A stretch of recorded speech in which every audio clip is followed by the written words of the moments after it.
नमस्कार, बहुत स्वागत है आपका न्यूज अपडेट में। मैं हूं आपके साथ अमित शर्मा।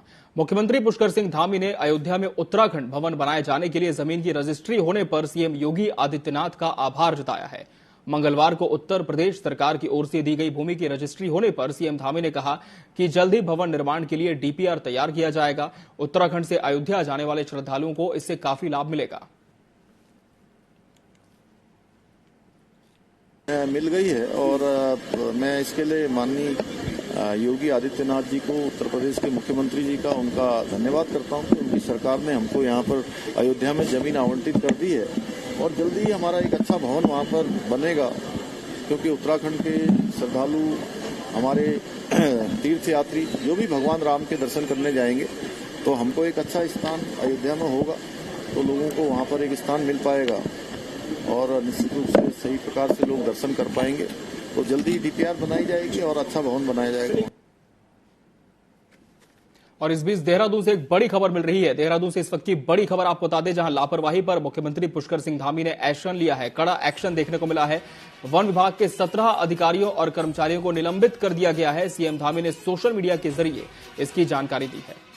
वनाग्नि मामले में ही लापरवाही बरतने का इन पर आरोप लगा है। सीएम ने वनाग्नि समीक्षा बैठक के बाद यह निर्णय लिया। डीएफओ, फील्ड रेंजर समेत 17 अधिकारी और कर्मचारी निलंबित किए जा चुके हैं। इस वक्त की बड़ी खबर आपको बता रहे हैं देहरादून से।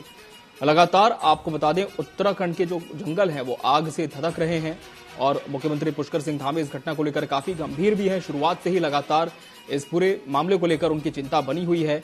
जब इस मामले पर एक बैठक उन्होंने ली तब पाया कि कुछ ऐसे अधिकारी और कर्मचारी हैं जिनकी लापरवाही की वजह से इस तरह की घटनाओं में इजाफा हुआ है। तत्काल उन्होंने निलंबन का आदेश भी जारी कर दिया। सीएम ने वनाग्नि समीक्षा बैठक के बाद यह निर्णय लिया है और आपको बता दें कि कुछ अधिकारी और कर्मचारियों पर गाज गिरी है। निलंबन उनका हो चुका है। इनमें डीएफओ, फील्ड रेंजर समेत कुल 17 अधिकारी और कर्मचारी शामिल हैं, जिनके निलंबन की कार्रवाई मुख्यमंत्री पुष्कर सिंह धामी ने ली है।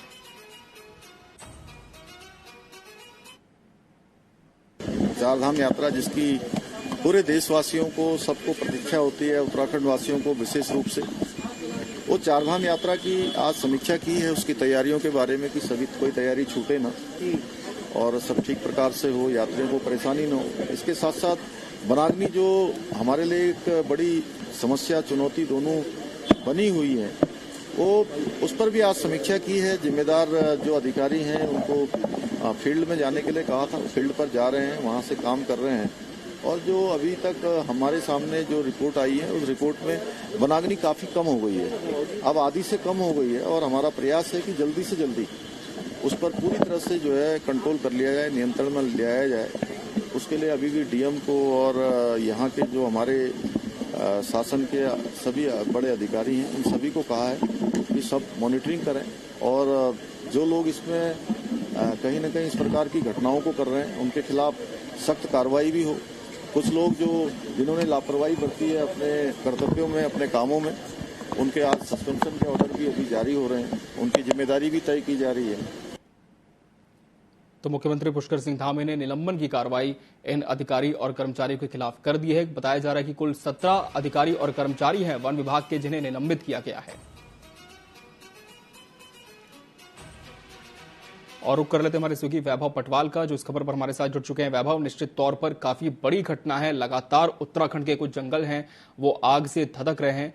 जब मुख्यमंत्री पुष्कर सिंह धामी ने वनाग्नि विषय पर बैठक ली तो किस तरह के प्रकरण उनके सामने आए कि निलंबन की कार्रवाई उन्हें करनी पड़ी? किस तरह की लापरवाही इन अधिकारी कर्मचारियों ने बरती थी? वैभव, आपको बता दूं, मुख्यमंत्री पुष्कर सिंह धामी ने अपने जो बिजी शेड्यूल है उससे समय निकालकर जो वनाग्नि का जो प्रकरण यहाँ पर उत्तराखंड में चल रहा है उसको लेकर कड़ी बैठक यहाँ पर करी है, जिसके बाद में उन्हें 17 जो कर्मचारी हैं उनको निलंबित यहाँ पर किया है। क्योंकि खासकर अगर जो लापरवाही है, जो लगातार जो वनों में जो आग यहाँ पर लग रही थी उसको लेकर जो अधिकारी थे वो हिला हवाले यहाँ पर कर रहे थे, जिसके बाद जो निलंबन की प्रक्रिया है वो यहाँ पर की गई है। इसमें डीएफओ समेत कई जो कर्मचारी है 17 उनको यहाँ पर निलंबित किया गया है। जी वह आपसे ये भी जानना चाहेंगे कि निलंबन की कार्रवाई तो हो चुकी है, लेकिन दूसरी तरफ हम जंगलों की बात करें तो फिलहाल क्या स्थिति है? क्या अभी भी कुछ जंगल हैं जो आग की चपेट में है? किस तरह के निर्देश आगे सीएम ने दिए हैं इन्हें लेकर? लगातार वन अग्नि की बात करें तो लगातार जो जंगल है वो धधक रहे हैं। यहाँ पर आग से पहाड़ों की बात करें चाहे मैदानों की बात करें, लगातार जो जंगल है आग से धधकते यहाँ पर नजर आ रहे हैं। इसके बाद जो मुख्यमंत्री पुष्कर सिंह धामी जिनका एक एक्शन रोल यहाँ पर देखने को मिला, इसके बाद उन्होंने 17 कर्मचारी को निलंबित यहाँ पर किया। जो साथ ही साथ जो इस प्रकरण में जो शामिल जो लोग हैं जो आगों को यहाँ पर लगा रहे हैं उनके खिलाफ भी कड़ी कार्रवाई के निर्देश मुख्यमंत्री सीएम धामी द्वारा यहाँ पर दिए गए हैं। वहीं आज पुष्कर सिंह धामी रुद्रप्रयाग यहाँ पर पहुंचे थे, जिसके बाद उन्होंने सूखे पत्तों को यहाँ पर एकत्रित किया है। जो कहीं न कहीं जो कर्मचारी जो ब्यूरोक्रेट उनके मुंह पे का तमाचा यहाँ पर है, जिसके बाद जो सूबे के जो सीएम है उनको खुद यहाँ पर सफाई अभियान चलाना पड़ रहा है। इसलिए उन्होंने जनता को संदेश भी दिया है कि इस प्रकार के जो भी सूखे पत्ते हैं उनको यहाँ पर इकट्ठा करने चाहिए, क्योंकि सबसे बड़ा जो आकर कारण है वो सूखे पत्ते ही यहाँ पर होते हैं। जी बहुत शुक्रिया वैभव आपका हमसे इस खबर पर जुड़ने के लिए। तो हमारे सहयोगी वैभव पटवाल जानकारी दे रहे थे कि लगातार लापरवाही अधिकारियों और कर्मचारियों के द्वारा की जा रही थी, इस वजह से निलंबन की कार्रवाई उनके खिलाफ की गई है। वहीं आपको बता दें मुख्यमंत्री पुष्कर सिंह धामी इन दिनों भाजपा के स्टार प्रचारक के रूप में विभिन्न राज्यों में चुनावी प्रचार में जुटे हैं। हाल ही में चुनाव प्रचार कर लौटे सीएम ने कहा कि पूरे देश में मोदी लहर है, देश की जनता पीएम मोदी को तीसरी बार प्रधानमंत्री बनाने के लिए तैयार है। उन्होंने आगे कहा कि भाजपा पूर्ण बहुमत से एक बार फिर सरकार बनाने जा रही है।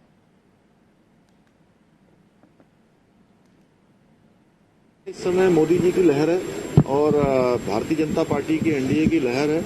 लोग मोदी जी को तीसरी बार प्रधानमंत्री बनाने के लिए स्वयं मैदान पर हैं और ऐसा लगता है कि मैं पूरा पश्चिम उत्तर दक्षिण सभी जगह गया हूं। देश के अनेक राज्यों में जाने का मुझे मौका मिला है, तो मैंने वहां देखा है कि लोगों में मैं कहूं कि मतदान को लेकर अपनी इस लोकतंत्र के महायज्ञ में अपनी आहुति देने का सब लोग इंतजार कर रहे हैं कि मोदी जी को तीसरी बार प्रधानमंत्री बनाने के लिए हम सब लोग अपनी आहुति देंगे।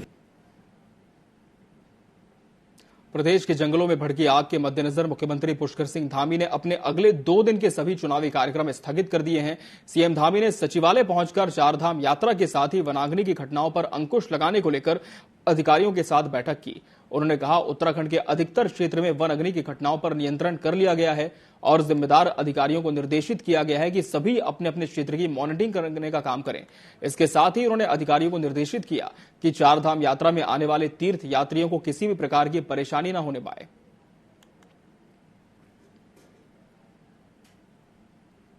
चारधाम यात्रा जिसकी पूरे देशवासियों को सबको प्रतीक्षा होती है, उत्तराखंड वासियों को विशेष रूप से, वो चारधाम यात्रा की आज समीक्षा की है उसकी तैयारियों के बारे में कि सभी कोई तैयारी छूटे ना और सब ठीक प्रकार से हो, यात्रियों को परेशानी न हो। इसके साथ साथ वनाग्नि जो हमारे लिए एक बड़ी समस्या चुनौती दोनों बनी हुई है, वो उस पर भी आज समीक्षा की है। जिम्मेदार जो अधिकारी हैं उनको फील्ड में जाने के लिए कहा था, फील्ड पर जा रहे हैं, वहां से काम कर रहे हैं और जो अभी तक हमारे सामने जो रिपोर्ट आई है उस रिपोर्ट में वनाग्नि काफी कम हो गई है, अब आधी से कम हो गई है और हमारा प्रयास है कि जल्दी से जल्दी उस पर पूरी तरह से जो है कंट्रोल कर लिया जाए, नियंत्रण में लिया जाए।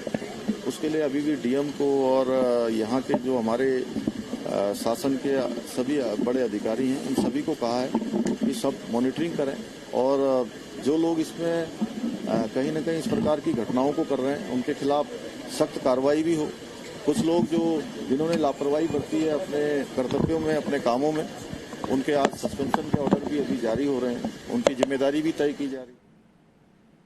भाजपा के प्रदेश मीडिया प्रभारी मनवीर सिंह चौहान ने कांग्रेस नेताओं को नसीहत दी है और कहा कि कांग्रेस कोविड वैक्सीन को लेकर जिस तरह की बयानबाजी कर रही है वो उनके कम ज्ञान का ही नतीजा है। वैक्सीन को लेकर भ्रामक प्रचार कर जनता में गलत तरीके की अफवाह फैलाई जा रही है, जबकि वैक्सीन को लेकर जो बयान दिए जा रहे हैं वो पूरी तरह से तथ्यों से उलट हैं। उन्होंने आगे कहा कि कांग्रेस चुनाव में फायदा लेने के लिए इस तरीके का भ्रामक प्रचार कर रही है।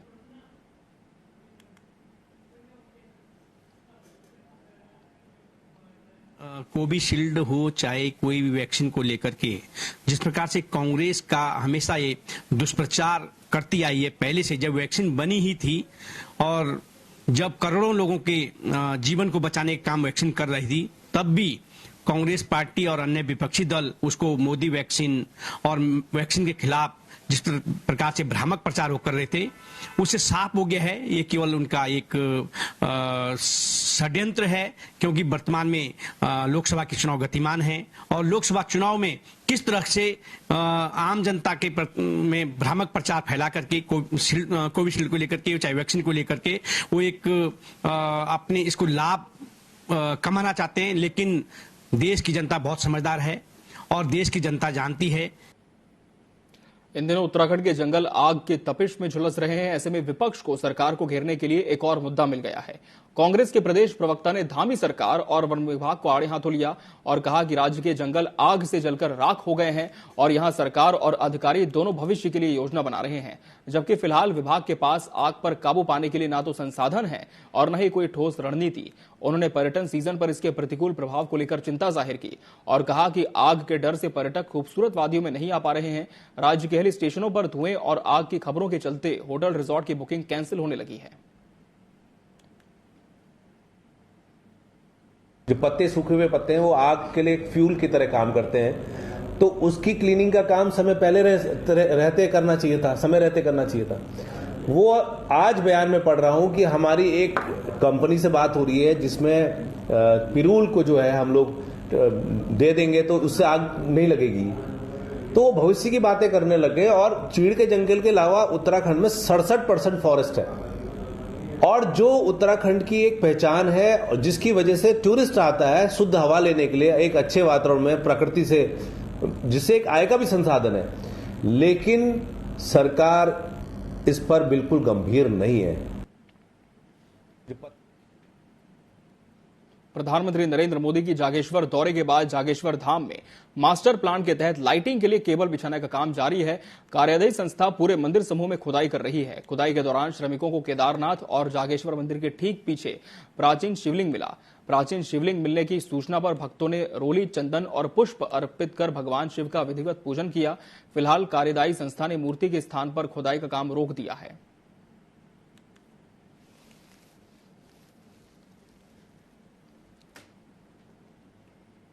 जागेश्वर धाम में यहाँ पर ये खुदाई का काम चल रहा है, लाइटिंग होने वाली है। आज ये खुदाई के दौरान अचानक यहाँ पर कार्यदायी संस्था के कर्मचारी को शिवलिंग मिला है। उसे देखने के लिए भारी संख्या में यहाँ पर भी भक्तजन पहुँचे हुए हैं और भक्तों की आस्था से जुड़ा हुआ है। आगे देखा जाएगा कि इसका इस शिवलिंग को क्या किया जाएगा, एएसआई इसमें क्या निर्णय लेगी, वो अभी जल्द ही। मुस्लिम समुदाय के सुन्नी धर्मगुरु दरगाह शाह शराफत मियां के बेटे गाजी मियां लाल कुआं पहुंचे। सैकड़ों मुस्लिम समुदाय के लोगों ने उनका स्वागत किया। गाजी मियां ने अपने मुरीदों से मुलाकात कर उनका हालचाल जाना। इस दौरान उन्होंने देशवासियों के लिए अमन, चैन और भाईचारे की दुआएं मांगी। इसके साथ ही सभी से भाईचारे के साथ रहने का संदेश दिया। लाल कुआं क्या, पूरे हिंदुस्तान के सबके आवाम के लिए यही पैगाम है। हम सबको आपस में मिलजुल के प्यार मोहब्बत से रहना चाहिए। इंसानियत का दामन हमेशा पकड़े रहना चाहिए, इसको नहीं छोड़ना चाहिए। आपस में सब में अल्लाह दायमी मोहब्बत अता फरमाए, इसके रहना चाहिए। सबसे बड़ी बात, इंसानियत का दामन पकड़े रहना चाहिए सबको। अल्लाह हमारे मुल्क में अमन चैन दे, हमारे मोहल्लों में, हमारे घरों में, सब में अमन चैन दे। रुद्रपुर से खबर है, जहां सिंह कॉलोनी में युवक ने बहन की हत्या के बाद खुद भी फांसी लगाकर आत्महत्या कर ली। डबल मौत से इलाके में हड़कंप है। घटना की सूचना मिलते ही पुलिस के अधिकारी मौके पर पहुंचे, शवों को कब्जे में लेकर पोस्टमार्टम के लिए भेजा है। बताया जा रहा है कि दोनों भाई बहन यूपी के बरेली दरियागंज के रहने वाले हैं। फिलहाल पुलिस मामले को लेकर जांच कर रही है।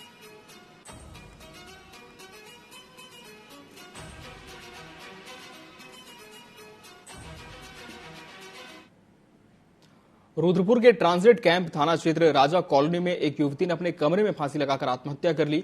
दरअसल युवती के गेट न खोलने पर मकान मालिक ने पुलिस को सूचना दी, जिसके बाद पुलिस मौके पर पहुंची, दरवाजे को तोड़ा। जब तक युवती ने फांसी लगाकर आत्महत्या कर ली थी। पुलिस ने युवती के शव को कब्जे में लेकर उसे पोस्टमार्टम के लिए भेज दिया है। फिलहाल पुलिस आत्महत्या के कारणों का पता लगाने के लिए जांच में है।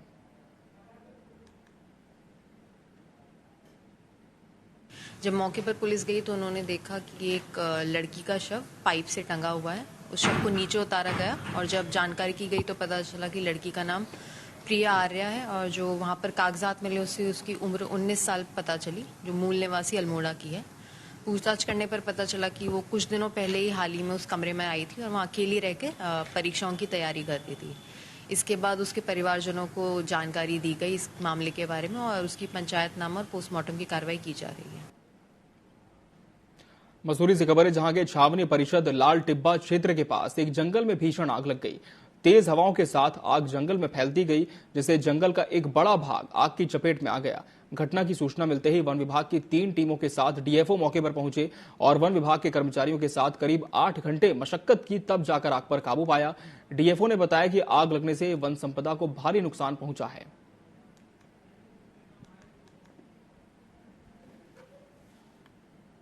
जी, इसमें क्योंकि फायर सीजन चल रहा है और इस जो ये कैंट बोर्ड में आग लगी है, इसकी सूचना हमको जो है सुबह प्राप्त हुई। संभवतः किसी ने रात में जो है वो ये आग लगा दी जो है गई थी। पर क्योंकि ये कैंट बोर्ड का एरिया है, हमारी जुरिस्डिक्शन से बाहर है, लेकिन तब भी क्योंकि अगल बगल जो है आरक्षित वन क्षेत्र है और साथ में जो आबादी है वो भी आसपास है, तो मतलब जन सुरक्षा की दृष्टिगत जो है पूरी टीम के साथ हम अब यहाँ पे आग बुझाने का प्रयास करें। देहरादून से खबर है, जहां विकास नगर के रोहिणी होटल में मंगलवार रात करीब 10 बजे अचानक आग लग गई। आग भड़कती देख वहां लोगों का जमावड़ा लग गया। होटल के कुछ कर्मचारियों ने रेत डालकर आग को बुझाया। सूचना मिलने पर दमकल विभाग की गाड़ी भी मौके पर पहुंची। कुछ समय के बाद ही आग पर काबू पा लिया गया। आग लगने का कारण शॉर्ट सर्किट बताया जा रहा है।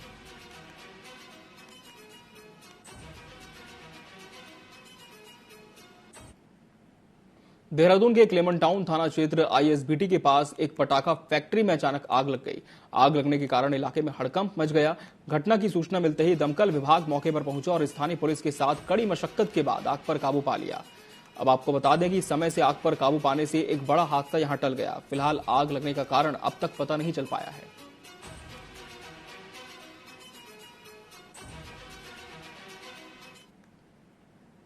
उत्तराखंड में डगमगाई आयुष्मान व्यवस्था को लेकर सुराज सेवा दल के अध्यक्ष रमेश जोशी ने जिलाधिकारी कार्यालय में धरना प्रदर्शन किया। उन्होंने कहा कि जिले की व्यवस्थाएं चरमरा गई हैं। सरकारी और प्राइवेट अस्पताल आयुष्मान को लेकर जनता का शोषण कर रहे हैं।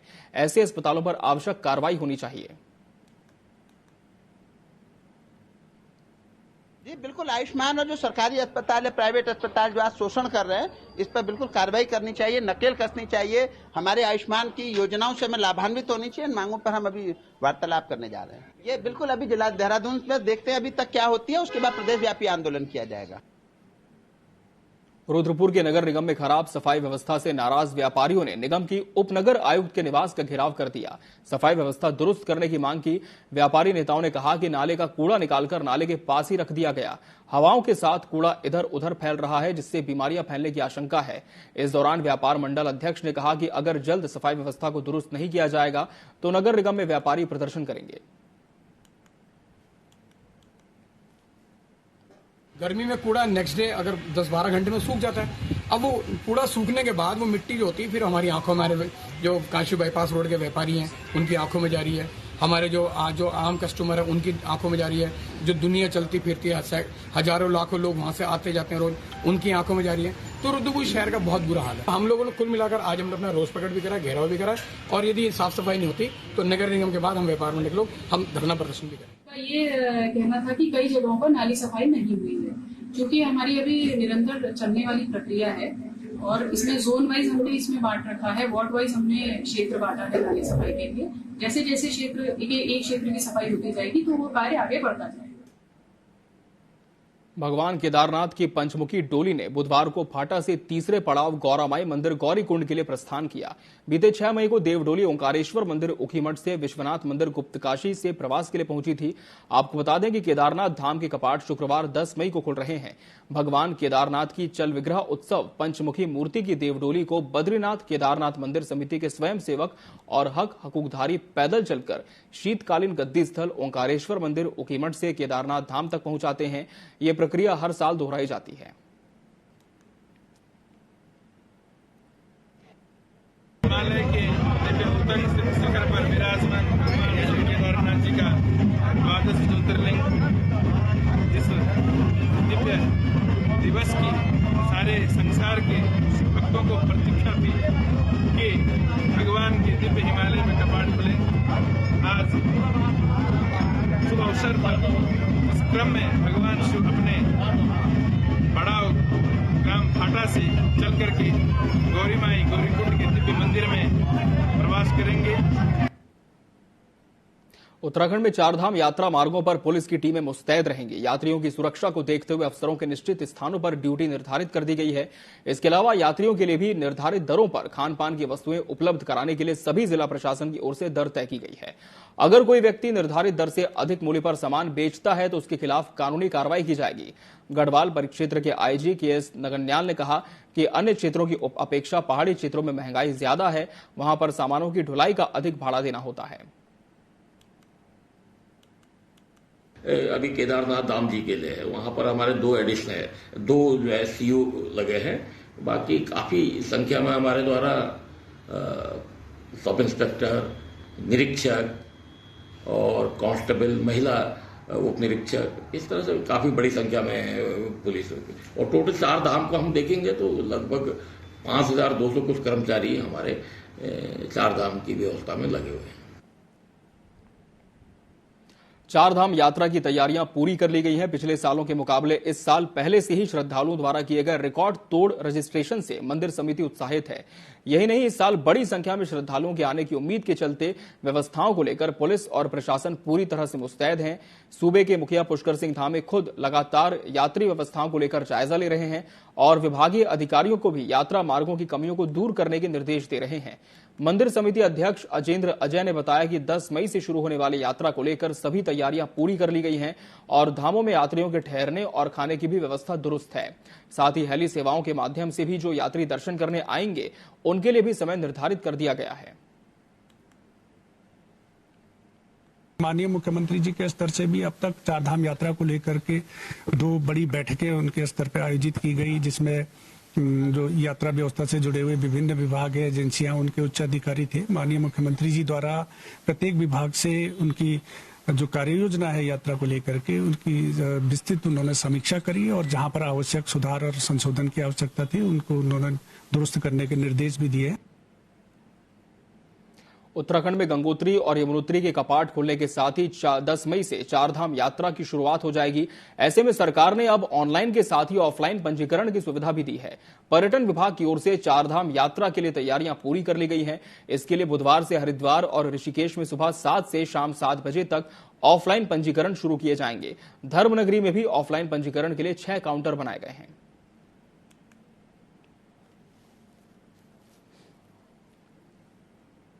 और इसी के साथ न्यूज अपडेट की खबरों में फिलहाल इतना ही। मुझे और मेरी पूरी टीम को दीजिए इजाजत। नमस्कार।